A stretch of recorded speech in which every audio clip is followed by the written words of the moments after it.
Speaker, sir. Today I'm here purposely to thank God for only two reasons.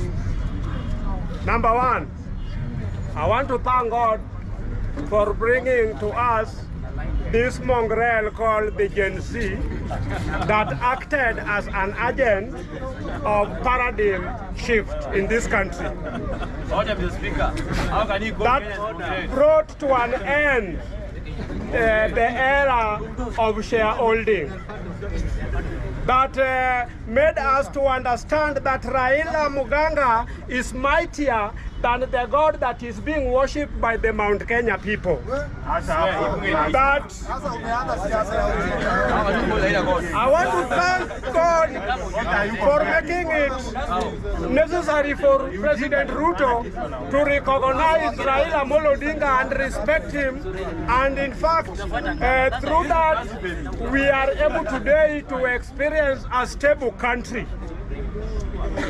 Secondly, I want to thank God for confusing Muturi and making him to address the nation through a national TV to give this country a very critical and important information that can only be ignored by a person suffering from a bipolar disorder. It goes without saying that Muturi confirmed to this nation that the reason why he decided to support Ruto is because he trusted and believed that Ruto was a thief. And when Ruto, in his first cabinet meeting, declared no-nonsense to corruption in his government, Muturi felt disappointed and he felt very wasted by voting for Ruto. That is the time that the rain started beating JB Muturi. In fact, I want to tell you guys that what Muturi confirmed in a national TV is a confirmation that this country has been perpetually governed by the thieves who purport to talk on behalf of the innocent Kenyans. And in fact, it is now obvious. And now you can see that it is only Raila who can end this perpetual culture.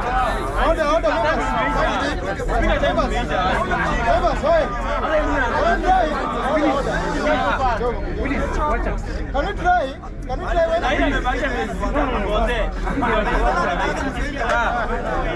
Allow me to remind you. Please, when we come here, let us avoid calling names. Let us avoid calling tribes. Can we talk about issues affecting us as Kenyans?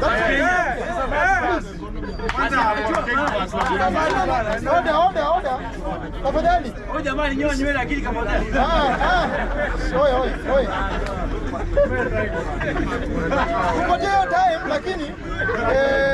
Thank you. I feel I stand guided by the speaker.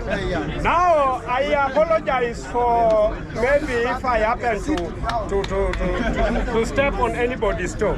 But I want to remind you guys that we've had a case whereby a certain leader is calling another leader my ex, and another leader is calling another leader my ex, and now it becomes a case of ex. How are we now able to solve this problem of ex?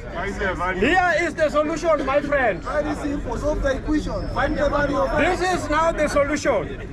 The reason why I love the president that we have today is that he has come up with a strategy that is going to put to an end violence in every election.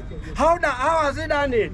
He has made sure that the groups that have been creating violence in this country, that is the people holding gun, the police, the people holding the stone, where you know where they are, and the people are holding the arrows are now talking the same language.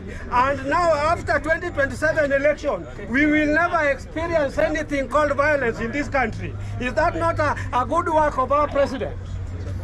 In fact, I want to tell you that the president is really trying his best to make sure that every part of this country is feeling his presence, even if you are hostile. is a president that is able to give more appointment to other regions than his own region. This is the president who is going to make sure that in his second, by the time he is ending his first term, he has done twice what was done by his predecessors in their 2 terms. And for that matter, I conclude by saying this, that anybody that is dreaming that Ruto is going to be the first president to serve only to be a one-term president, I'm sorry for you guys if you are in that category, because you are likely to wet your bedding. Thank you very much. Thank you, Senior. I got this man in the club, my friend. Honorable members,